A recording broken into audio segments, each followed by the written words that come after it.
परी कथा। एक बार की बात है, एक राज्य में एक राजा और रानी राज करते थे। दोनों ही अपनी प्रजा का खूब ध्यान रखते और दोनों ही बहुत अच्छे थे। उनकी जिंदगी में बस एक ही कमी थी कि उनकी कोई संतान नहीं थी। एक बार रानी ने मन इच्छा जताई कि उनकी एक बेटी हो जो सबसे सुंदर और प्यारी हो। कुछ सालों बाद रानी की यह इच्छा पूरी हुई और उन्होंने एक सुंदर सी बेटी को जन्म दिया, जिसका नाम उन्होंने स्नो व्हाइट रखा। पूरे राज्य में खुशियां ही खुशियां थीं, लेकिन यह खुशी ज़्यादा दिनों तक नहीं रह सकी। कुछ दिनों बाद जब राजा और रानी जंगल में घूमने गए तो एक जादूगरनी ने मौका पाकर रानी को चिड़िया बना दिया और अपने पास पिंजरे में कैद कर लिया। रानी के अचानक गायब होने से राजा को लगा कि रानी की मौत हो गई। राजा बहुत दुखी हुए और उन्होंने स्नो व्हाइट की देखभाल और माँ के प्यार के लिए दोबारा शादी की। लेकिन जिससे उन्होंने शादी की वो वही जादूगरनी थी जिसने रानी को चिड़िया बनाकर कैद कर लिया था। उस जादूगरनी ने रूप बदलकर राजा के साथ शादी की थी। उसकी चिड़िया को देख स्नो व्हाइट बहुत खुश हुई और उसने वो चिड़िया उससे मांग ली, इस बात से अनजान कि वो चिड़िया उसकी माँ है। स्नो व्हाइट उसे बहुत प्यार से अपने पास रखती। उस जादूगरनी को स्नो व्हाइट के रूप से बहुत जलन थी। वो चाहती थी कि पूरी दुनिया में वह सबसे खूबसूरत हो। उस जादूगरनी के पास एक जादुई आईना था, जिससे वो हर रोज पूछती कि सबसे सुंदर कौन। हर बार आईने का जवाब आता, रानी आप तो सुंदर हैं ही, लेकिन स्नो व्हाइट आपसे भी ज़्यादा सुंदर है। यह सुनकर उसे बहुत गुस्सा आता। एक दिन उसने फैसला कर लिया कि वो स्नो व्हाइट को मार डालेगी। इसके लिए उसने एक मंत्री को बुलाया और उससे कहा, जाकर स्नो व्हाइट को मार डालो। मंत्री डर गया और स्नो व्हाइट को जंगल में ले गया, लेकिन उसे मार न सका। उसने स्नो व्हाइट को सारी बात बताई और उसे भाग जाने को कहा। स्नो व्हाइट दुखी हो गई और वहां से भाग गई। मंत्री ने वापस आकर झूठ बोल दिया कि उसने स्नो व्हाइट को मार दिया है। जादूगरनी रानी बहुत खुश हुई। उधर स्नो व्हाइट जंगल में भटक ही रही थी कि उसकी नज़र एक छोटी सी झोपड़ी पर गई। वो उस झोपड़ी में चली गई। वहाँ उसने देखा कि बहुत छोटी छोटी 7 प्लेटें लगी हैं और उसमें कई तरह के भोजन हैं। स्नो व्हाइट को भूख भी लगी थी तो उसने हर प्लेट में से थोड़ा थोड़ा भोजन कर लिया। फिर उसकी नज़र वहाँ लगे 7 बेड पर पड़ी। स्नो व्हाइट को नींद भी आ रही थी तो वो आराम करने का सोचकर एक बेड पर लेट गई। लेटे लेटे उसे नींद आ गई और वो सो गई। तभी थोड़ी देर बाद वहाँ 7 बौने आए। उन्हें अंदाजा लग गया था कि वहाँ कोई आया है। जैसे ही उनकी नज़र स्नो व्हाइट पर पड़ी, उसकी खूबसूरती देख बौने उसे देखते ही रह गए। तभी स्नो व्हाइट की नींद खुली और उसने डरते हुए बौनों को सारी बात बताई। बौने ने उसकी बात सुनकर चौंक गए और उन्होंने कहा, स्नो व्हाइट, अगर तुम हमारे लिए हमेशा अच्छा खाना बनाओगी और हमारे घर का ख्याल रखोगी तो तुम हमारे साथ रह सकती हो। स्नो व्हाइट ने उसकी बात मान ली और सब खुशी खुशी रहने लगे। एक दिन उस जादूगरनी रानी ने फिर से अपने जादुई आईने से पूछा कि सबसे सुंदर कौन। इस बार वो बहुत खुश थी कि स्नो व्हाइट के मरने के बाद आईना उसी का नाम लेगा, लेकिन अफसोस ऐसा कुछ नहीं हुआ। आईने ने फिर कहा, रानी आप हो सबसे सुंदर, लेकिन आपसे भी सुंदर है स्नो व्हाइट। रानी यह सुनकर हैरान रह गई और सारी बात समझ गई कि मंत्री ने उसे धोखा दिया है। फिर आईने ने उसे बताया कि स्नो व्हाइट बौनों की झोपड़ी में रहती है। यह सुनने के बाद जादूगरनी रानी ने तरकीब निकाली। उसने जादू से जहरीला सेब बनाया और उसे स्नो व्हाइट को खिलाकर उसे हमेशा के लिए सुलाने का सोचा। वो अपना रूप बदलकर स्नो वाइट के पास पहुंची। उसने स्नो वाइट को सेब खरीदने को कहा और खरीदने से पहले उसे चखने के लिए वो जहरीला सेब दिया। स्नो वाइट उसे बूढ़ी औरत समझकर मना नहीं कर सकी और उसने वो जहरीला सेब चख लिया। सेब चखते ही स्नो वाइट की तबीयत बिगड़ने लगी और उसी बीच वो जादूगरनी अपने असली रूप में आ गई और स्नो वाइट के सामने हंसने लगी। स्नो वाइट अपनी सौतेली माँ को देख हैरान रह गई और गहरी नींद में चली गई। उसके कुछ देर बाद ही वहाँ पौने आए और स्नो वाइट को वहाँ पड़ा देख वो दुखी हो गए। उन्हें लगा स्नो वाइट उन्हें हमेशा के लिए छोड़कर चली गई। उन्होंने उसे दफनाने का सोचा लेकिन उनका मन न माना और उन्होंने उसे एक शीशे के ताबूत में रख दिया। तभी वहाँ राजा के दोस्त का बेटा जो कि एक राजकुमार था वो आया। स्नो वाइट को देख वो चौंक गया और बहुत दुखी हुआ। उसने बौने से स्नो वाइट के बारे में पूछा और दुखी होकर स्नो वाइट को ताबूत समेत अपने साथ ले जाने के बारे में पूछा। सारे बौने दुखी हो गए। उन्होंने ताबूत का शीशा खोला और राजकुमार ने स्नो वाइट पर प्यार जताते हुए उसके हाथ को चूमा। इतने में स्नो वाइट को होश आ गया। स्नो वाइट ने सबको अपने सामने देख सारी बात बताई। सब समझ गए कि जादूगरनी सौतेली माँ की वजह से ही ऐसा हुआ है।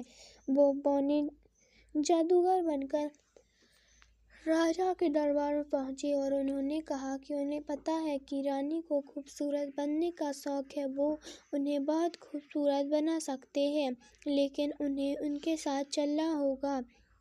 रानी और राजा उनके साथ चल पड़े और जैसे ही रानी पर सूरज की किरणें पड़ी वो अपने जादूगरनी के रूप में आ गई। वहाँ स्नो वाइट और राजकुमार भी पहुँचे। स्नो वाइट को देख राजा खुश हो गए। उन्होंने राजा को सारी बात बता दी और फिर बौनों ने अपनी शक्ति से जादूगरनी के जादू को खत्म कर दिया।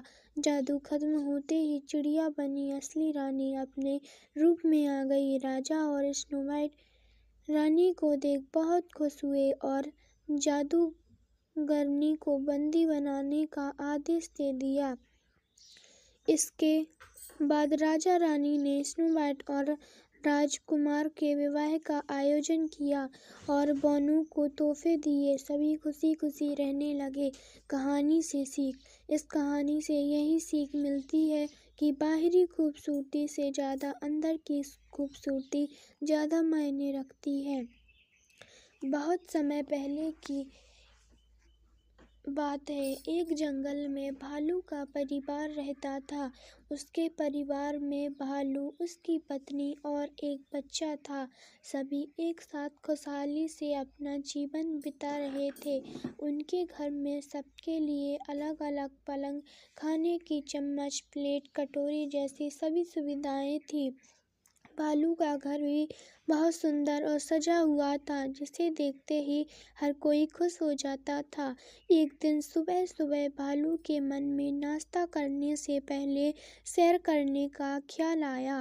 भालू के पूरे परिवार को यह बात पसंद आई लेकिन तभी भालू की पत्नी ने बताया कि उसने सबके पीने से लिए दूध गर्म कर दिया है। फिर उसने सोचा कि क्यों ना दूध लिया जाए, सबके बर्तन में डालकर घूमने के लिए चला जाए। वापस आते वक्त दूध पीने लायक हो जाएगा। यह सोचते ही भालू की पत्नी ने ऐसा ही किया और तीनों घूमने के लिए बाहर चले गए। दोनों भालू पति पत्नी हाथों में हाथ डाले घूम रहे थे और उनका बच्चा भी उनके साथ मस्ती करता हुआ चल रहा था। कितना सुहाना दिन है, तीनों ने एक दूसरे से कहा। सूरज की किरणें पूरे जंगल में पड़ रही थी। सब कुछ सोने की तरह चमक रहा था। ठंडी हवा चल रही थी और आसमान में पंछी चहचहा रहे थे। वो तीनों इस नज़ारे का आनंद उठाते हुए मज़े से घूम रहे थे कि तभी एक छोटी सी तितली भालू के नाक पर आकर बैठ गई। अपनी नाक से तितली को उड़ाते हुए भालू ने कहा, इनकी कितनी हल्की और धीमी आवाज़ होती है। कभी कभी मुझे यह सोचकर बुरा लगता है कि इनकी आवाज़ में हमारी तरह दम नहीं है। यह सुनते ही भालू की पत्नी ने कहा, आपकी आवाज़ बहुत दमदार है। मैं भी सोचती हूँ कि काश सभी की आवाज़ आपके जैसी होती। तब भालू हंसते हुए बोला, हा हा हा हा हा, मेरी प्यारी पत्नी तुम बहुत भोली हो। शेर की दहाड़ी के आगे मेरी हुंकार कुछ नहीं है। ऐसी ही प्यारी प्यारी बातें करते हुए सब घूमकर वापस आने लगे। उसी जंगल में गोल्डीलॉक्स नाम की एक छोटी सी सुंदर और सुनहरे बाल वाली लड़की रहती थी। वह एक लकड़हारे की बेटी थी। उसे जंगल में मौजूद सभी पेड़ और फूल का नाम पता था। उसे पंछियों से बातें करना और उनकी आवाज़ सुनना भी बहुत पसंद था। वह रोज अपने पेड़ पौधे और पक्षी से मिलने घने जंगल जाती थी। रोज की तरह आज भी गोल्डीलॉक्स जंगल गई। तभी उसको वहाँ भालू का घर दिखा। गोल्डीलॉक्स ने उनके घर के अंदर झांक कर देखा। सुंदर सा घर और बर्तनों में दूध देखकर उसे लगा कि यह किसका घर होगा जहाँ दूध पीने वाला कोई नहीं है। यह सोचते ही उसने दरवाजे पर दस्तक दी और पूछा, घर में कोई है? जब घर से कोई आवाज़ नहीं आई तो वह घर के अंदर चली गई। सर्दियों का दिन था और गोल्डीलॉक्स बहुत थक गई थी। इसी वजह से उसने तीनों बर्तनों में रखा दूध पीने की सोची। उन तीनों बर्तनों में से भालू के बच्चे के बर्तन का दूध सबसे स्वादिष्ट था। उसमें शक्कर मिली हुई थी और वह एकदम मीठा था। गोल्डीलॉक्स ने भालू के बच्चे का दूध वाला बर्तन उठाया और वहाँ रखी छोटी सी कुर्सी पर बैठ गई और दूध पी लिया। वह कुर्सी भालू के बच्चे की थी, इसलिए गोल्डीलॉक्स का वजन नहीं झेल पाई और टूट गई। इसके बाद वह कुर्सी से उठी और ऊपर वाले कमरे में चली गई। उसने वहाँ 3 पलंग देखे। तीनों बहुत आरामदायक थे। वह झट से बिस्तर पर लेट गई और उसे नींद आ गई। तभी सैर करके तीनों भालू घर वापस आए। अपनी टूटी कुर्सी देखकर भालू का बच्चा जोर से चिल्लाया, कोई मेरा दूध पी गया और मेरी कुर्सी भी तोड़ दी। इतना कहकर वह जोर जोर से रोने लगा। भालू और उसकी पत्नी ने उसे चुप कराया और तीनों ऊपर पहुंचे। वहां भालू के बच्चे ने अपने पलंग पर एक लड़की को सोते हुए देखा। उसे देखकर भालू का बच्चा जोर से चिल्लाया, इसी ने मेरा दूध पिया होगा। गोल्डीलॉक्स को देखकर सभी भालुओं को बहुत गुस्सा आ गया। भालू और उसकी पत्नी ने एक दूसरे से कहा, चलो इसे खा जाते हैं। उनकी बात जैसे ही गोल्डीलॉक्स के कान पर पड़ी तो उसकी नींद खुल गई। अपने सामने 3 भालुओं को देखकर वह डर के मारे खिड़की से कूदकर बाहर भाग गई। तीनों भालू ने उसका पीछा करने की कोशिश की, लेकिन पिता भालू के हाथ में सिर्फ गोल्डीलॉक्स के सुनहरे बाल आए। तेज भागते हुए गोल्डीलॉक्स इतनी दूर निकल गई कि भालुओं को दिखाई भी नहीं दी। कहानी से सीख, किसी की इजाज़त के बिना उनके सामान का उपयोग करने का अंजाम अच्छा नहीं होता। किसी राज्य में एक राजा राज्य किया करता था। उसकी एक छोटी सी बेटी थी जो बहुत ही प्यारी और मासूम थी। वह हर रात अपने कमरे की खिड़की खोलकर आसमान में निकले चांद को ताकती रहती थी। एक दिन उसने राजा यानी अपने पिता से कहा कि पिताजी, मुझे चांद चाहिए, मुझे चांद ला कर दो, मुझे उसके साथ खेलना है। राजकुमारी की यह बात सुनकर राजा हैरान हो गए और उसे समझाने की कोशिश करी कि यह मुमकिन नहीं है, लेकिन राजकुमारी ने तो चांद पाने की जिद पकड़ ली थी। चांद न मिलने की स्थिति में वह न कुछ खाती न कुछ पीती, बस पूरी रात चांद को खिड़की पर बैठकर देखती रहती। इस कारण धीरे धीरे राजकुमारी की तबीयत बिगड़ने लगी और वह काफ़ी बीमार हो गई। राजकुमारी की यह हालत राजा से न देखी गई और उसने अपने मंत्रियों को, दरबारियों को राजकुमारी के लिए चांद लाने का आदेश दिया। राजा का यह आदेश सुनकर सभी मंत्री और दरबारी हैरत में पड़ पड़ गए। उन्होंने राजा से कहा, महाराज, चाँद को लाना मुमकिन नहीं, यह हम अब भी जानते हैं, और अब भी ऐसे में हम चाँद को राजकुमारी के लिए कैसे ला सकते हैं। मंत्रियों और दरबारियों की यह बात सुनकर राजा अपने राज्य में ऐलान करवा देते हैं कि राजकुमारी के लिए जो भी चाँद लाएगा। व्यापारी ने राजा से कहा, महाराज, मैं राजकुमारी को चाँद लाकर दे सकता हूँ, लेकिन उससे पहले मुझे जानना होगा कि राजकुमारी को कितना बड़ा चाँद चाहिए।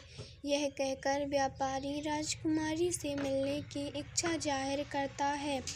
राजा भी व्यापारी की बात मान लेते हैं और उसे राजकुमारी के पास ले जाते हैं। राजकुमारी के पास पहुंचकर व्यापारी राजकुमारी से पूछता है कि चाँद कितना बड़ा है। व्यापारी के सवाल का जवाब देते हुए राजकुमारी कहती है, चाँद मेरे अंगूठे के नाखून के आकार का है, क्योंकि जब भी मैं चाँद के सामने अपना अंगूठा रखती हूँ वह मुझे दिखाई नहीं देता।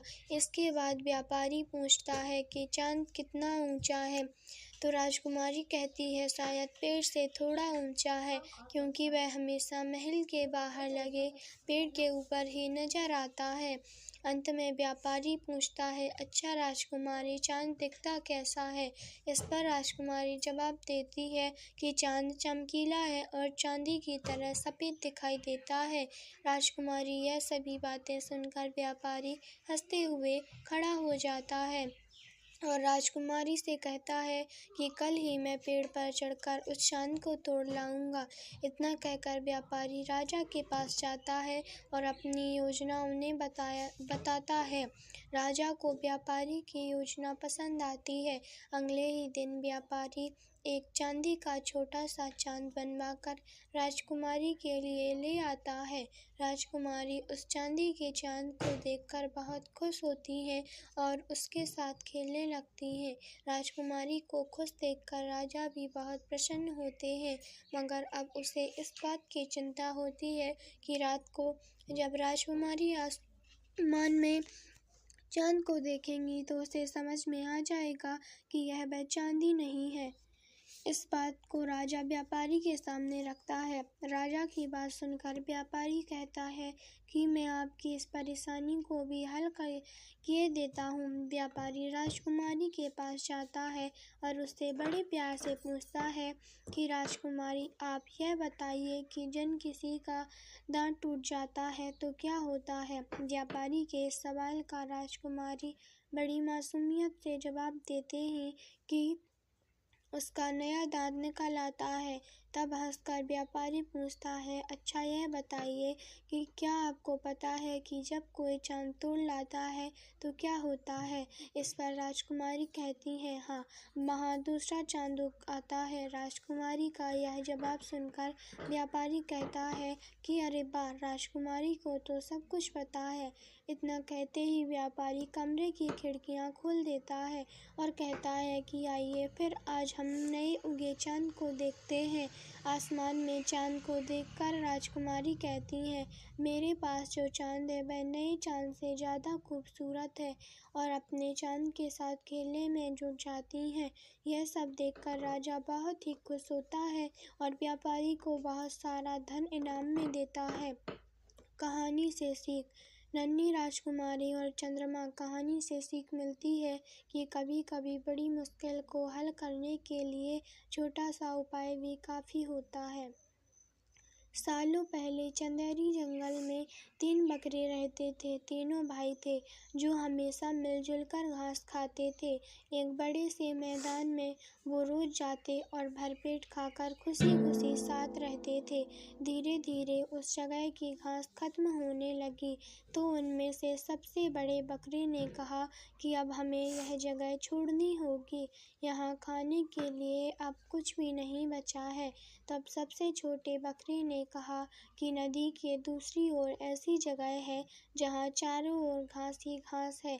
अगर हम वहाँ चले जाएं तो आराम से पूरी जिंदगी गुजार सकते हैं। तभी बीच वाला बकरा बोला कि बात तो सही है, लेकिन हम नदी पार नहीं कर पाएंगे।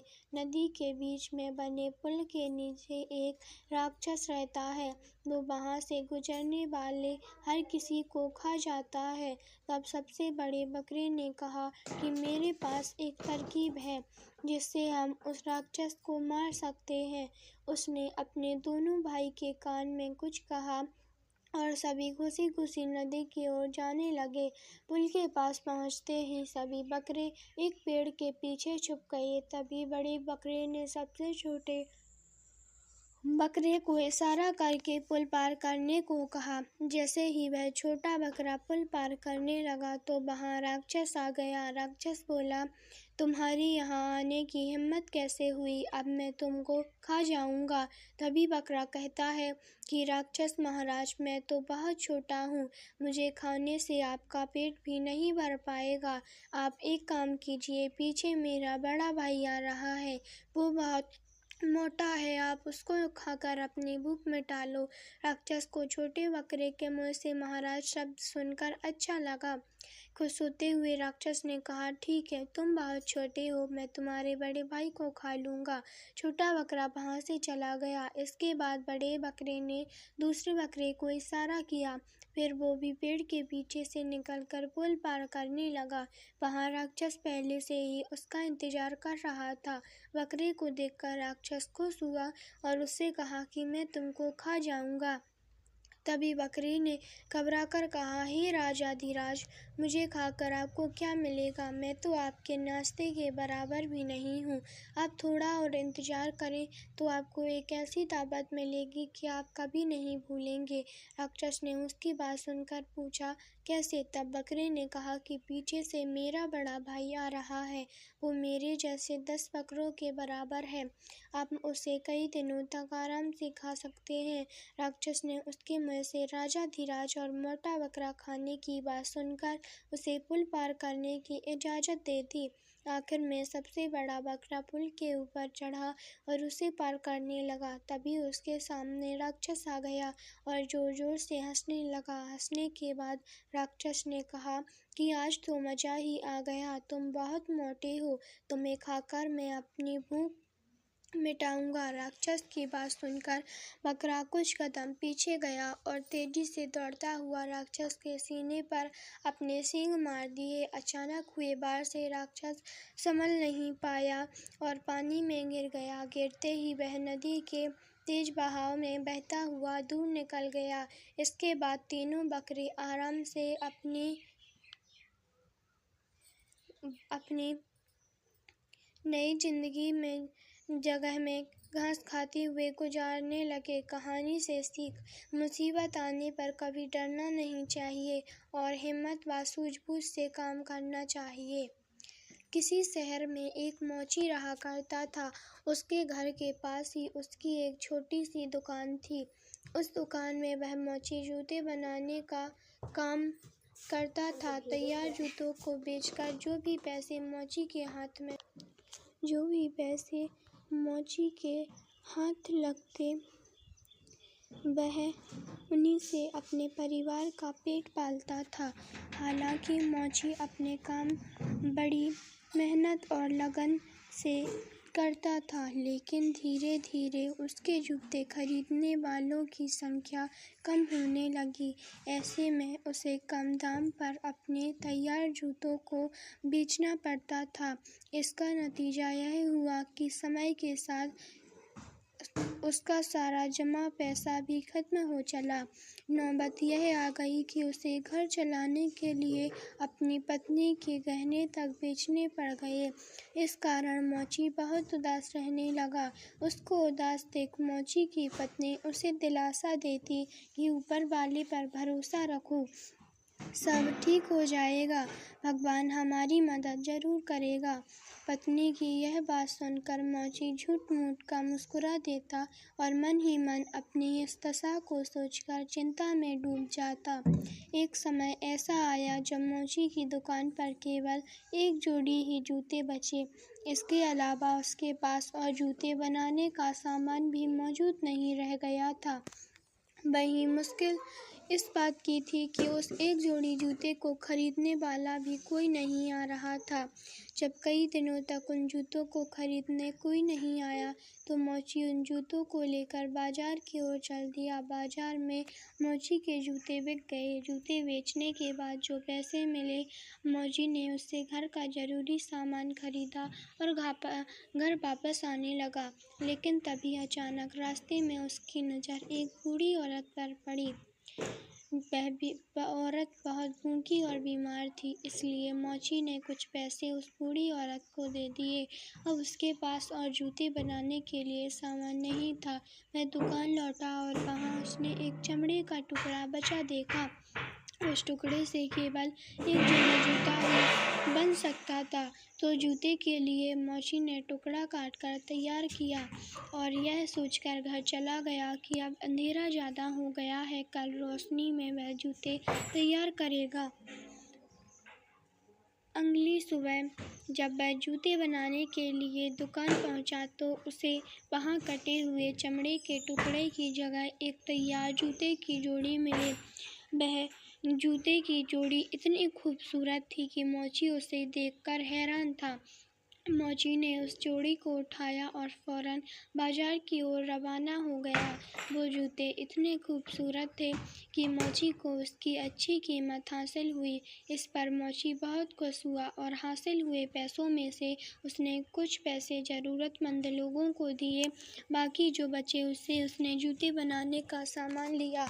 उस रात उसने 2 जोड़ी जूते के लिए चमड़ा काट कर रखा और घर वापस आ गया। अगली सुबह उसे फिर से वैसे ही खूबसूरत 2 जोड़ी जूते तैयार मिले। उसने घर आकर यह पूरी बात अपनी पत्नी को बताई। मोची की पत्नी बोली, देखा, मैं कहती थी ना, भगवान हमारी मदद जरूर करेगा। ऊपर वाला सब कुछ देखता है, उसका ही किया है कि कोई नेक दिल हमारी इस तरह से मदद कर रहा है। हम तो रोज़ जूते के लिए चमड़ा काट कर छोड़ने और अगले दिन बने सुंदर जूते पाने का सिलसिला ऐसे ही चलने लगा। धीरे धीरे मोची की स्थिति सुधर गई और उसने अच्छा पैसा भी जमा कर लिया। तभी मोची की पत्नी एक दिन बोली, हमें एक दिन रात को रुककर पता लगाना चाहिए कि हमारे लिए इस तरह से जूते कौन बना रहा है। यह सोचकर मोची और उसकी पत्नी रात को चमड़े का टुकड़ा छोड़कर दुकान में रुक गए। तभी उन्होंने देखा कि 3 बौने खिड़की से दुकान में घुसे और खुशी खुशी जूते बनाने लगे और पूरी रात खूबसूरत जूते बनाने के बाद तीनों बौने खिड़की के रास्ते ही वापस चले गए। यह सब देखने के बाद मोची और उसकी पत्नी आपस में बात करने लगे कि इन तीनों बौनों ने हमारी बहुत मदद की है, इसलिए हमें भी इनके लिए कुछ करना चाहिए, इन्हें हम कुछ उपहार देना चाहिए। इस पर मोची ने अपनी पत्नी से पूछा, बताओ आखिर इन्हें ऐसा क्या दिया जाए जिससे इन्हें खुशी मिले। इस पर पत्नी कहती है, तुमने ध्यान दिया कि उनके कपड़े और जूते काफ़ी पुराने हो गए हैं, मैं उनके लिए नए कपड़े सिल दूंगी, तुम उनके लिए जूते बना देना। फिर क्या था, मोची ने तीनों बौनों के लिए जूते बनाए और उसकी पत्नी ने तीनों के लिए सुंदर कपड़े तैयार किए। बाद में उन्हें ले जाकर दुकान में रख दिया और उस रात उन्होंने उन बौनों के लिए चमड़े का टुकड़ा नहीं छोड़ा। जब रात में तीनों बौने दुकान में घुसे तो अपने नाप के जूते और कपड़े पाकर काफ़ी खुश हुए। उन्होंने कपड़े और जूते पहने और खुशी खुशी वहाँ से चले गए। उस दिन के बाद से कुछ दिन तक मोची ने गौर किया कि उसके द्वारा छोटे गए चमड़े के टुकड़े वैसे ही पड़े मिलते हैं। मोची समझ गया कि अब बौने उसकी मदद के लिए बाहर नहीं आएंगे। उसकी स्थिति सुधर चुकी है और उसे अपना काम खुद करना होगा। इतने दिनों में मोची को लोगों के पसंद का अच्छी तरह अंदाज़ा हो गया था, इसलिए उसने पूरी मेहनत के साथ बौनों जैसे जूते बनाए और उन्हें बाजार में बेचा। मोची द्वारा बनाए गए जूते भी लोगों को बहुत पसंद आए और उसका काम अब अच्छा चलने लगा। कहानी से सीख, दूसरों द्वारा की गई मदद का आभार मानें और उनसे सीख लें, ना कि दूसरों पर निर्भर रहने लगें। बात पुरानी है कई दूर देश में सिंड्रेला नाम की सुंदर लड़की रहती थी। सुंदर होने के साथ साथ सिंड्रेला बहुत समझदार और दयालु भी थी। सिंड्रेला के माँ बचपन में ही गुजर गई थी। माँ के गुजरने के बाद सिंड्रेला के पिता ने दूसरी शादी कर ली थी। अब वह अपने पिता, सौतेली माँ और 2 सौतेली बहनों के साथ रहा करती थी। सौतेली माँ और बहनों को सिंड्रेला बिल्कुल पसंद नहीं थी। उसकी सुंदरता और समझदारी से वे तीनों हमेशा जलती थीं, क्योंकि उसकी दोनों सौतेली बहनों के पास ना अच्छी शक्ल थी और ना ही अक्ल। एक दिन की बात है, सिंड्रेला के पिता को किसी काम के लिए बाहर जाना पड़ा। पीछे से सौतेली माँ ने सिंड्रेला के साथ बुरा बर्ताव करना शुरू कर दिया। सबसे पहले तो उसने सिंड्रेला की खूबसूरत पोशाक उतरवा ली और उसे नौकरानियों वाले कपड़े पहनवा दिए। इसके बाद उन तीनों ने सिंड्रेला के साथ नौकरानी जैसा बर्ताव करना शुरू कर दिया। वो उससे खाना बनवाते, घर की सफाई करवाते, कपड़े बर्तन धुलवाते और घर के बाकी सारे काम करवाते। यहाँ तक कि उन तीनों ने सिंड्रेला का कमरा भी ले लिया और उसे स्टोर रूम में रहने के लिए कह दिया। बेचारी सिंड्रेला के पास उनकी बात मानने के अलावा कोई चारा नहीं था। आसपास के पेड़ों पर रहने वाले पक्षी और स्टोर रूम के चूहों के अलावा सिंड्रेला का और कोई दोस्त नहीं था। वह दिन भर काम करती और रात में अपने दोस्तों से बात करते करते सो जाया करती थी। जिस देश में सिंड्रेला रहती थी, एक दिन वहाँ के राजा के सिपाहियों ने बाजार में घोषणा की कि राजकुमार की शादी के लिए राजा ने महल में एक समारोह का आयोजन करवाया है। इस समारोह के लिए उन्होंने नगर की विवाह योग्य सभी लड़कियों को आमंत्रित किया है। सिंड्रेला की बहनों ने जैसे ही यह घोषणा सुनी, वे दोनों दौड़ती हुई अपनी माँ के पास पहुँची और उन्हें सारी बात बताई। उनकी माँ ने कहा कि इस समारोह में सबसे सुंदर तुम दोनों ही लगोगी। राजकुमार का विवाह तुम दोनों में से किसी एक के अलावा किसी और के साथ नहीं होगा। इस बात को सिंड्रेला ने भी सुना और उसके मन में भी समारोह जाने की इच्छा हुई, लेकिन इस बारे में अपनी सौतेली माँ से बात करने में उसे बहुत डर लग रहा था। उसकी सौतेली माँ और बहनें समारोह में जाने की तैयारी करने लगीं। उन्होंने नए कपड़े सिलवा लिए और नए जूते भी खरीद लिए। वो दोनों हर रोज़ इस बात का अभ्यास करती थीं कि जब वो राजकुमार से मिलेंगी तो क्या बात करेंगी और कैसी बात करेंगी। आखिरकार समारोह का दिन आ ही गया। दोनों बहनें समारोह में जाने के लिए बहुत उत्साहित थीं। उन दोनों ने सुबह से ही समारोह में जाने की तैयारी शुरू कर दी थी। सिंड्रेला ने भी अपनी दोनों बहनों की मदद की। अपनी बहनों को पूरी तरह तैयार करने के बाद सिंड्रेला ने बहुत हिम्मत जुटाई और अपनी सौतेली माँ से पूछा कि माँ, अब मैं भी विवाह योग्य हो गई हूँ, क्या मैं भी समारोह में जा सकती हूँ। यह सुनकर वे तीनों जोर जोर से हंसने लगीं और कहा, राजकुमार को अपने लिए पत्नी चाहिए, नौकरानी नहीं। यह कहकर वो तीनों वहाँ से चली गईं। उनके जाने के बाद सिंड्रेला बहुत उदास हो गई और रोने लगी। तभी उसके सामने एक तेज रोशनी आई, जिसमें से एक परी निकली। परी ने सिंड्रेला को अपने पास बुलाया और कहा, मेरी प्यारी सिंड्रेला, मैं जानती हूँ कि तुम क्यों दुखी हो, लेकिन अब तुम्हारे मुस्कुराने का समय आ गया है। तुम भी उस समारोह का हिस्सा बन पाओगी। इसके लिए मुझे सिर्फ एक कद्दू और 5 चूहों की ज़रूरत है। सिंड्रेला कुछ समझ नहीं पाई, लेकिन फिर भी उसने बिल्कुल वैसा ही किया जैसा परी ने कहा। वह दौड़ती हुई किचन में गई और एक बड़ा सा कद्दू उठा लाई। उसके बाद वह स्टोर रूम में गई और अपने मित्र चूहों को ले आई। सब कुछ मिल जाने के बाद परी ने अपनी जादुई छड़ी को घुमाया और कद्दू को एक बग्घी में बदल दिया। फिर वह चूहों की तरफ मुड़ी। उसने 4 चूहों को खूबसूरत सफ़ेद घोड़ा और एक चूहे को बग्घी चलाने वाला बना दिया। यह सब देखकर सिंड्रेला को अपनी आंखों पर विश्वास नहीं हुआ। इससे पहले कि वह कुछ पूछ पाती, परी ने अपनी छड़ी घुमाई और सिंड्रेला को एक खूबसूरत राजकुमार की तरह सजा दिया। उसके शरीर पर एक बहुत सुंदर गाउन था और पैरों में चमचमाते जूते। वह समारोह में जाने के लिए पूरी तरह तैयार थी और इस खुशी से वह फूली नहीं समा रही थी। परी ने सिंड्रेला से कहा, अब तुम समारोह में जाने के लिए पूरी तरह तैयार हो, लेकिन ध्यान रखना, रात को 12 बजे से पहले तुम्हें घर पहुंचना होगा, क्योंकि 12 बजे के बाद जादू का असर खत्म हो जाएगा और तुम अपने असली रूप में आ जाओगी। सिंड्रेला ने परी को धन्यवाद कहा और बग्घी में बैठकर महल की ओर निकल पड़ी। जैसे ही सिंड्रेला महल पहुंची, सबकी नज़र उस पर आ टिकी। उसकी सौतेली माँ और बहनें भी वहीं थीं, लेकिन वह इतनी खूबसूरत लग रही थी कि वे तीनों भी उसे पहचान नहीं पाए। तभी सिंड्रेला ने देखा कि राजकुमार सीढ़ियों से उतरते हुए नीचे आ रहे हैं। सब लोग उनकी तरफ देखने लगे।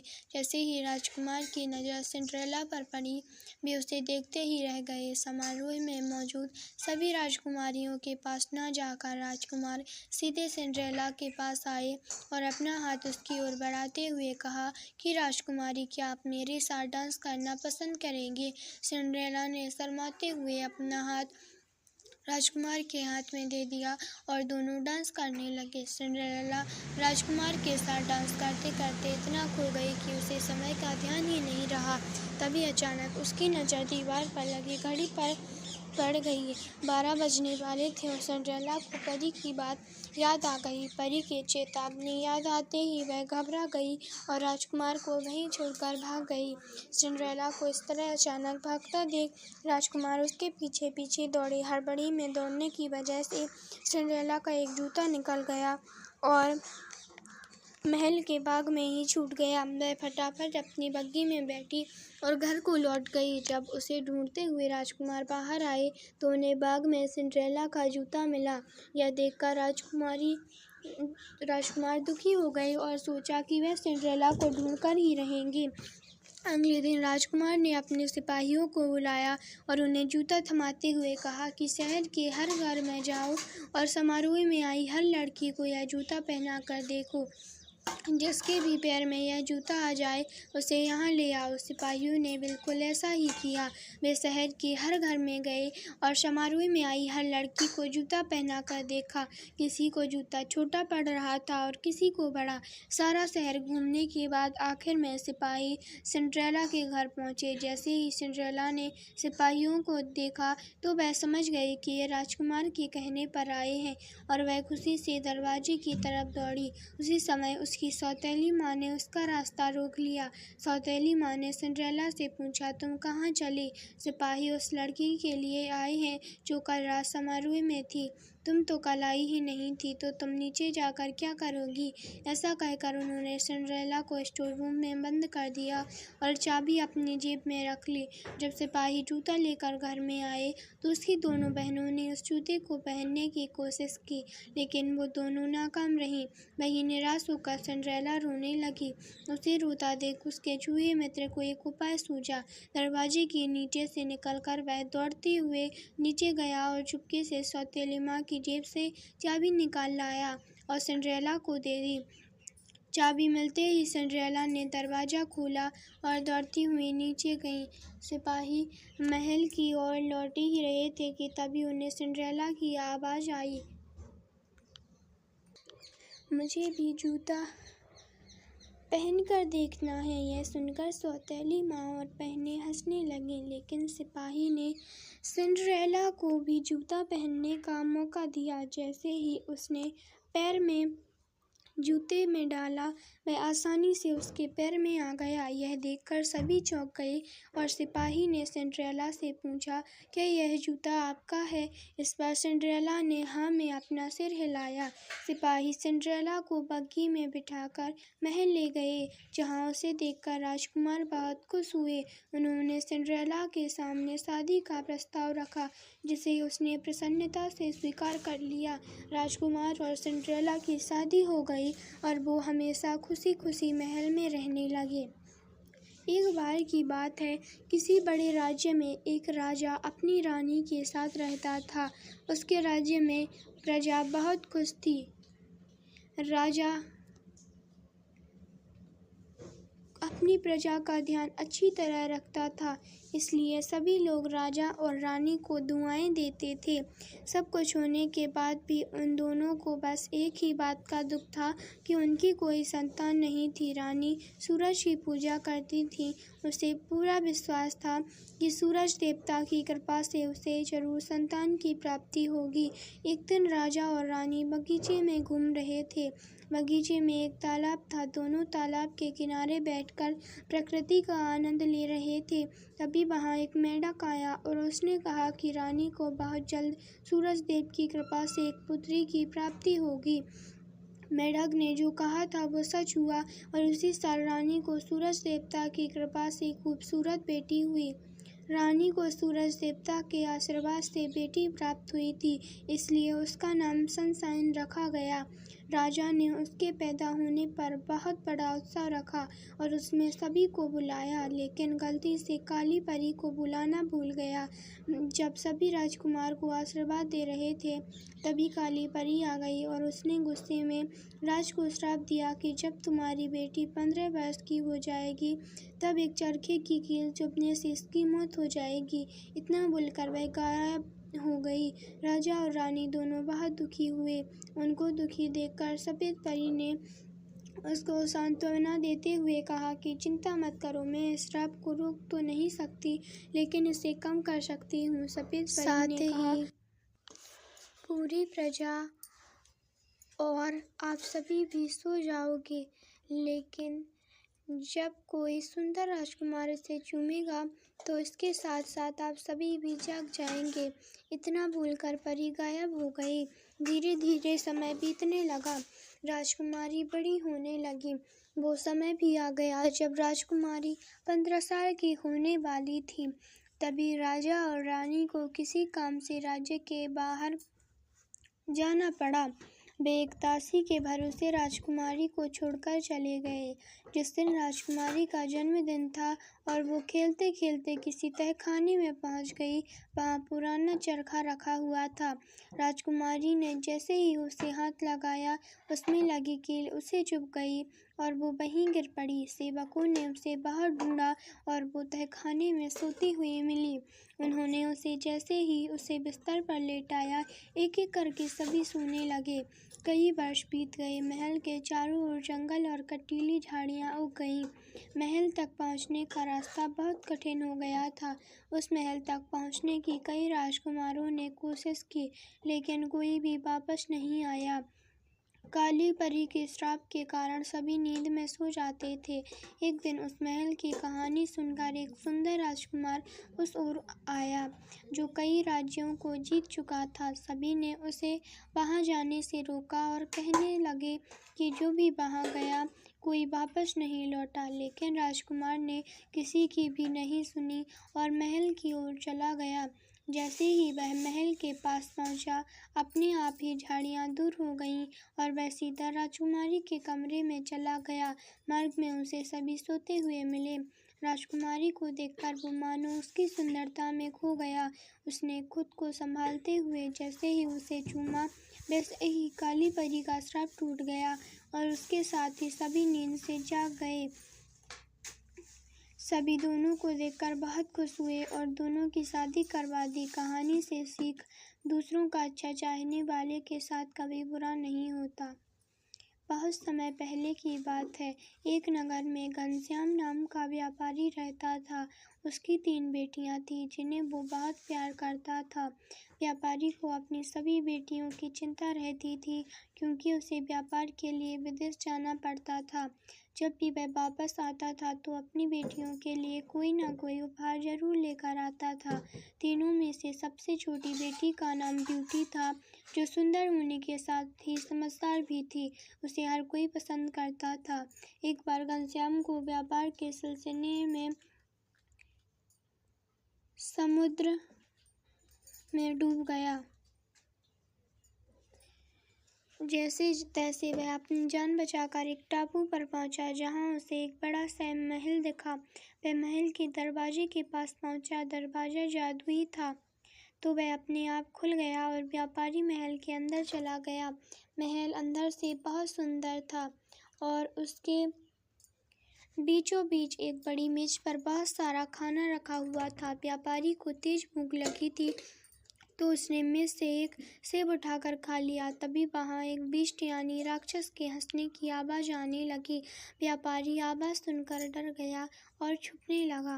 तभी बिष्ट ने कहा कि डरो नहीं, आप हमारे मेहमान हैं, आराम से खाना खाकर आप जा सकते हैं। बिष्ट के व्यवहार से व्यापारी बहुत खुश हुआ और उसने पेट भरकर खाना खाया और उसे धन्यवाद कहकर जाने लगा। महल से बाहर निकलते हुए व्यापारी की नज़र एक गुलाब पर पड़ी। उसने गुलाब को उठाने की कोशिश की। यह देखकर बिष्ट को गुस्सा आया और वह व्यापारी पर चिल्लाने लगा। उसने कहा कि तुमने बहुत बड़ी गलती की है और इसकी सज़ा तुमको मिलेगी। अब तुम्हें जीवन भर यहाँ रहना पड़ेगा। यह सुनकर व्यापारी डर गया और उसने कहा कि मुझे माफ़ कर दो, घर में 3 बेटियां मेरा इंतज़ार कर रही हैं, मेरे अलावा उनका कोई नहीं है। तब बिष्ट ने कहा कि यदि तुमको यहाँ नहीं रहना है तो तुम्हारी जगह किसी को यहाँ रहने के लिए भेज दो। व्यापारी दुखी होकर अपने घर चला गया और उदास रहने लगा। उसकी उदासी देखकर तीनों बेटियों ने कारण पूछा। तब घनश्याम ने राक्षस के महल की पूरी बात बता दी। पिता की बात सुनकर ब्यूटी कहती है कि वो महल जाने के लिए तैयार है। घनश्याम ने उसे समझाना चाहा कि ऐसे ही किसी महल में जाकर रहना अच्छा नहीं होगा, उसका पूरा जीवन बर्बाद हो जाएगा। ब्यूटी ने पिता की बात बिल्कुल नहीं सुनी। मजबूर होकर घनश्याम ने बिष्ट के महल में अपनी सबसे छोटी बेटी को भेज दिया। महल जाकर ब्यूटी ने सभी को अपने स्वभाव से दोस्त बना लिया। बिष्ट भी उससे खुश था। थोड़े समय बाद बिष्ट को ब्यूटी पसंद आने लगी थी और वो उससे शादी करने के सपने देखने लगा। यह सपना देखते ही वो हर बार यह सोचकर डर जाता था कि वह एक राक्षस है, उससे इतनी अच्छी लड़की कैसे प्यार कर सकती है। एक दिन उस राक्षस ने ब्यूटी से पूछा कि क्या वो उससे शादी करेगी। ब्यूटी ने बिना डरे राक्षस को मना कर दिया। ब्यूटी के मुंह से न सुनने के बाद बिष्ट दुखी होकर चला गया। राक्षस रोज ब्यूटी से शादी की बात करता और वह रोज मना कर देती। देखते ही देखते बिष्ट ने उसे अपने घर वापस जाने की इजाज़त दे दी। ब्यूटी बहुत खुश हुई। फिर राक्षस ने ब्यूटी को एक अंगूठी देते हुए कहा कि अगर तुम्हें कभी भी वापस आने का मन करे तो तुम इसे अपनी उंगली से उतार देना। ब्यूटी घर पहुंची और अपने परिवार के साथ खुशी खुशी रहने लगी। 2 हफ्ते बाद उसे अचानक राक्षस की याद आई। उसने हाथ से अंगूठी उतारी और महल पहुंच गई। वहां जाकर उसे पता चला कि बिष्ट बीमार पड़ गया है। तब ब्यूटी ने उसका बहुत ख्याल रखा और वो कुछ दिन बाद ठीक हो गया। ठीक होने के बाद राक्षस रोज ब्यूटी की सेवा करता था। उसका प्यार देखकर ब्यूटी को वह पसंद आने लगा। एक दिन जब दोबारा राक्षस ने उससे शादी के बारे में पूछा तो ब्यूटी ने हाँ कर दी। तब बिष्ट ने पूछा कि क्या वो इतने बड़े और अजीब से दिखने वाले राक्षस के साथ जिंदगी भर रह सकती है। उसने कहा कि हाँ, वो उससे प्यार करने लगी है। ब्यूटी ने जैसे ही ऐसा कहा तो वह राक्षस अचानक राजकुमार बन गया। तब राक्षस ने उसे बताया कि वह पूरे श्राप के कारण राजकुमार से बिष्ट बन गया था। उसने कहा है कि यह श्राप केवल सच्चे प्यार ही दूर हो सकता है, तथा जो हो गया। इसके बाद ब्यूटी और राजकुमार ने शादी कर ली और दोनों खुशी खुशी रहने लगे। कहानी से सीख, किसी की भी शक्ल देखकर उसे अच्छा या बुरा नहीं कहते। इंसान के चेहरे की जगह उसके गुण देखने चाहिए। सालों पहले पंडारी शहर के पंचमढ़ी जंगल के पास एक लकड़हारा अपने परिवार के साथ रहता था। उसके 2 बच्चे थे, हंसल और ग्रेटल। लकड़हारा अपने दोनों बच्चों से बेहद प्यार करता था, लेकिन उनकी सौतेली माँ को दोनों बिल्कुल पसंद नहीं थे। लकड़हारा गरीब होने की वजह से बहुत मुश्किल से अपना परिवार चला रहा था। एक दिन उसने अपनी पत्नी से कहा, इतने कम पैसों में घर परिवार चलाना बहुत मुश्किल लग रहा है। पति की यह बात सुनते ही उसने कहा कि तुम चिंता मत करो, मैं कोई रास्ता निकाल लूँगी जिससे हम आराम से जिंदगी जिंदगी जी लेंगे। यह कहते हुए लकड़हारे की पत्नी के मन में हुआ कि क्यों ना वो दोनों बच्चों को जंगल छोड़ दे, जिससे उनका खर्च कम हो जाएगा। इसी बीच जब एक दिन लकड़हारा बाजार गया तो उनकी सौतेली माँ हंसल और ग्रेटल को लेकर जंगल चली गई। उसने जंगल के बीच में दोनों को छोड़ दिया और कहा कि तुम लकड़ी इकट्ठा करो और मैं अभी आती हूँ। इतना कहकर वह तेजी से अपने घर चली गई। कुछ समय बाद शाम हुई और दोनों परेशान होने लगे। ग्रेटल डर के मारे रोने लगी, लेकिन हंसल ने उसे चुप कराया और कुछ देर इंतजार करने को कहा। जैसे ही चांद निकला तो हंसल और ग्रेटल दोनों जंगल से घर की ओर निकलने लगे। तभी ग्रेटल ने कहा कि भाई, हमें घर का रास्ता याद ही नहीं है, हम कैसे घर तक पहुंचेंगे। तभी हंसल ने बताया कि सुबह घर से आते समय वो रास्ते में चमकीले पत्थर फेंकता हुआ आया था, अब वो उन्हें घर तक पहुंचाएगी। कुछ ही देर में चांद की रोशनी में वो पत्थर चमकने लगे और दोनों उनकी मदद से घर पहुंच गए। दोनों को घर के दरवाजे में देखकर उनकी माँ को बहुत गुस्सा आया। अगले दिन फिर वो उन दोनों को जंगल लेकर जाती हैं। इस बार उनकी माँ उन्हें बहुत घने जंगल में छोड़ देती है। वह बच्चों को दोबारा लकड़ी इकट्ठा करने को कहती हैं और खुद सीधे अपने घर चली आती हैं। एक बार फिर घने जंगल में हंसल और ग्रेटल परेशान हो जाते हैं। भूख शांत करने के लिए वो जंगल से कुछ फल तोड़कर खा लेते हैं। उसके बाद चांद निकलते ही घर ढूंढने के लिए दोनों निकल पड़ते हैं। 2 दिन तक वो घर ढूंढते ढूंढते थक जाते हैं, लेकिन घर नहीं मिलता। साथ ही वो और घने जंगल में चले जाते हैं। तभी उन्हें एक चिड़िया की आवाज़ सुनाई देती है। वो उस आवाज़ को सुनते सुनते आगे बढ़ते हैं। चलते चलते उन्हें चॉकलेट से बना एक घर दिखाई देता है। वो दोनों उस घर में जाकर भरपेट चॉकलेट और केक खाते हैं। शाम होते ही उस घर का दरवाज़ा खुलता है और वहाँ एक बूढ़ी महिला आती है। बूढ़ी महिला बच्चों को बड़े प्यार से एक कमरे में सुला देती है। जैसे ही बच्चों सो जाते हैं तो वह महिला हंसल को बंदी बना लेती है। वो हंसल को एक पिंजरे में बंद करके रखती है और ग्रेटल को घर का काम करने के लिए खुला छोड़ देती है। कुछ दिनों तक ग्रेटल घर का काम करती रही और हंसल पिंजरे में भूखा बंद रहा। तभी महिला ने एक दिन हंसल को पिंजरे में भरपेट खाना खाने को दिया और उसे बताया कि वो कल उसको खाए जाएगी। दरअसल वह एक भूत थी जिसने बच्चों को फंसाने के लिए चॉकलेट का घर बनाया था। अगले दिन वह महिला बड़े से बर्तन में पानी उबाल रही थी, जिसे देखते ही ग्रेटल के मन में हुआ कि क्यों ना इसमें ही धक्का दे दिया जाए। यह सोचते ही उसने महिला को उबलते पानी में धक्का दे दिया और अपने भाई को उसकी कैद से आज़ाद करवा लिया। उधर पानी में गिरने की वजह से उस महिला की मौत हो गई। दोनों भाई बहन आज़ाद होने के बाद उस महिला के कमरे में गए। वहाँ खूब सारे सोने के सिक्के और मोती रखे हुए थे। हंसल और ग्रेटल अपने जेब में कुछ सिक्के और मोती रख लेते हैं और फिर अपना घर ढूंढने के लिए निकल जाते हैं। चलते चलते उन्हें एक जाना पहचाना रास्ता दिखता है और वो उस पर 2 घंटे तक आगे बढ़ते हैं। तभी चांद निकल आता है और हंसल द्वारा पहली बार जंगल आते हुए फेंके गए चमकीले पत्थर चमकने लगते हैं। दोनों उन पत्थरों की मदद से घर पहुंच जाते हैं। दोनों बच्चों को घर में देखते ही उनके पिता बहुत खुश होते हैं। हंसल और ग्रेटल को वो गले से लगा लेते हैं। इसी दौरान वो उनकी जेब में सोने के सिक्के और बेशकीमती मोती देख लेते हैं। तभी बच्चे पूरी कहानी सुनाते हैं और पिता को दोबारा गले लगा लेते हैं। उधर उनकी सौतेली माँ अपना व्यवहार के लिए बच्चों से माफ़ी मांगती हैं और सब खुशी खुशी साथ रहने लगते हैं। कहानी से सीख: मुसीबत में घबराने की जगह हिम्मत से काम लेना चाहिए।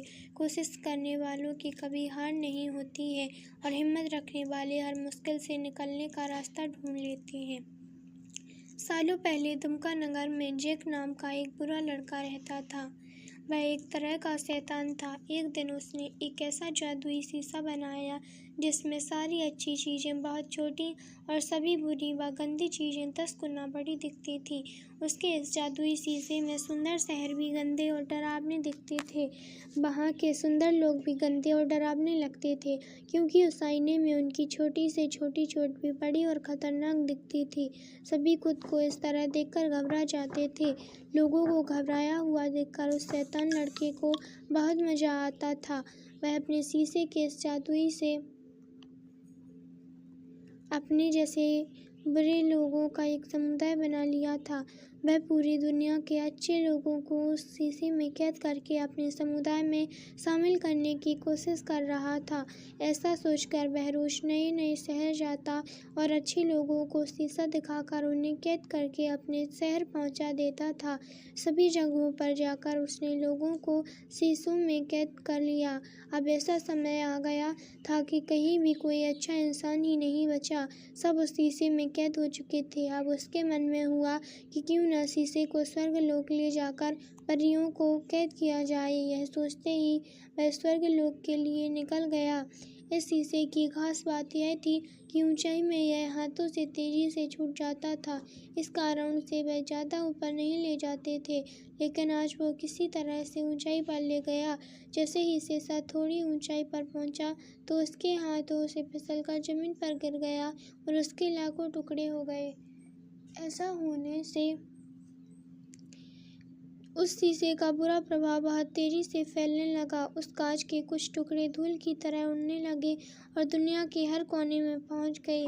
जब वह शीशा धूल के साथ लोगों की आंखों में पहुंचा तो उन्हें सब कुछ बुरा दिखने लगा। इस कांच के टुकड़े कुछ लोगों के दिल में भी लग गए।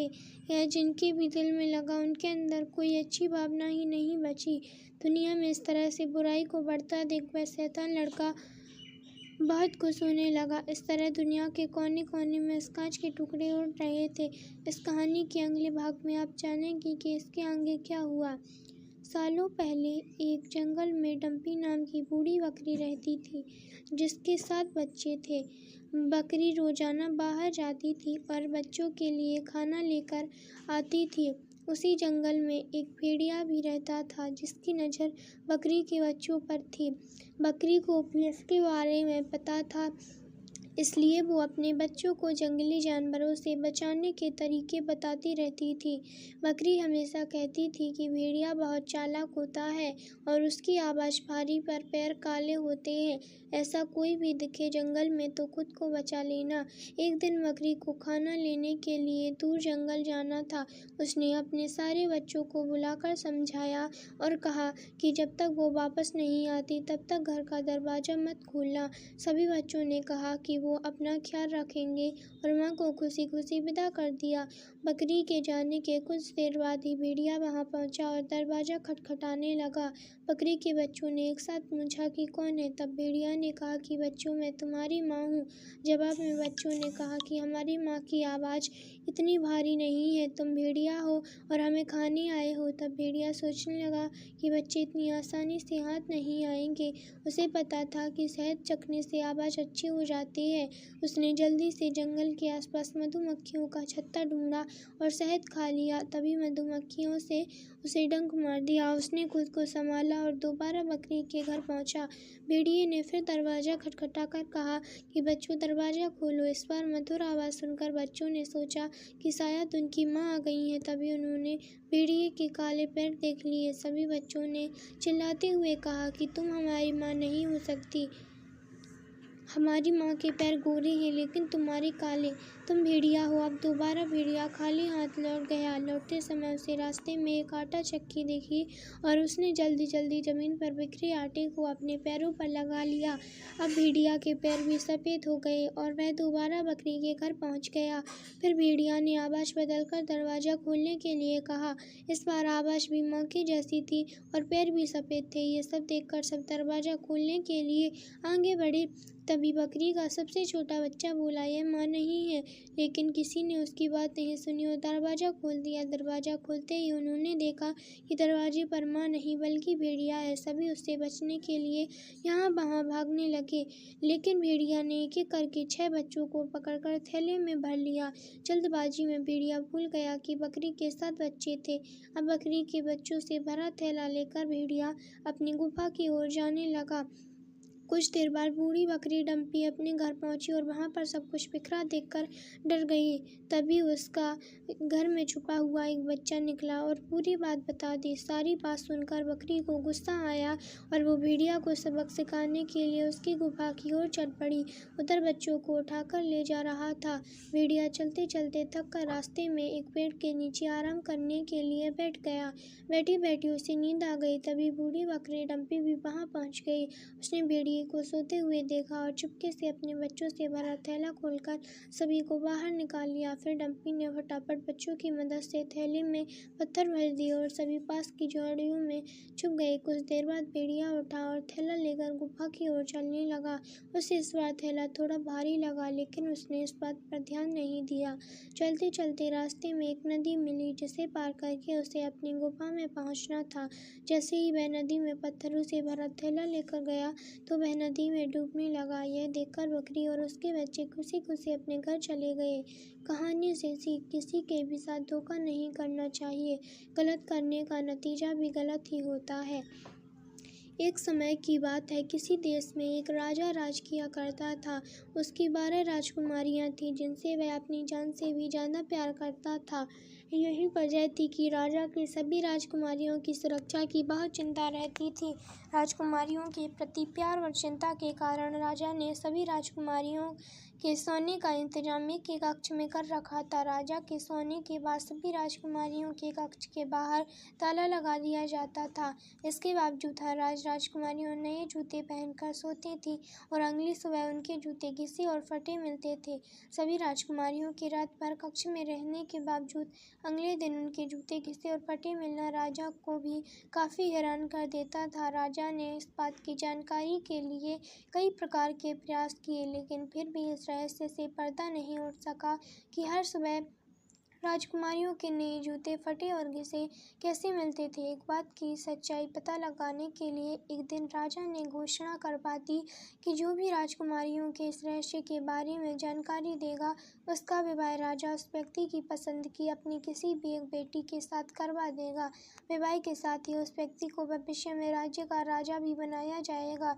इस प्रकार की घोषणा सुनकर कई राजकुमारों ने प्रयास किया, लेकिन सभी असफल रहे।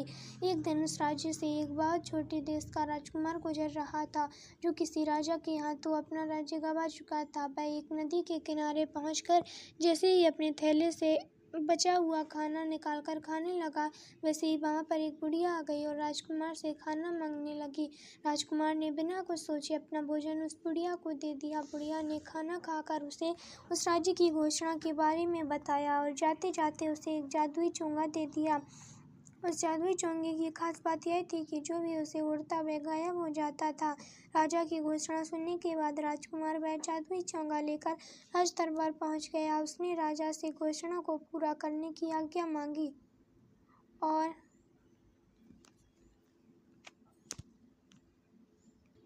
राजा की घोषणा सुनने के बाद राजकुमार वह जादुई चोंगा लेकर राज दरबार पहुंच गया।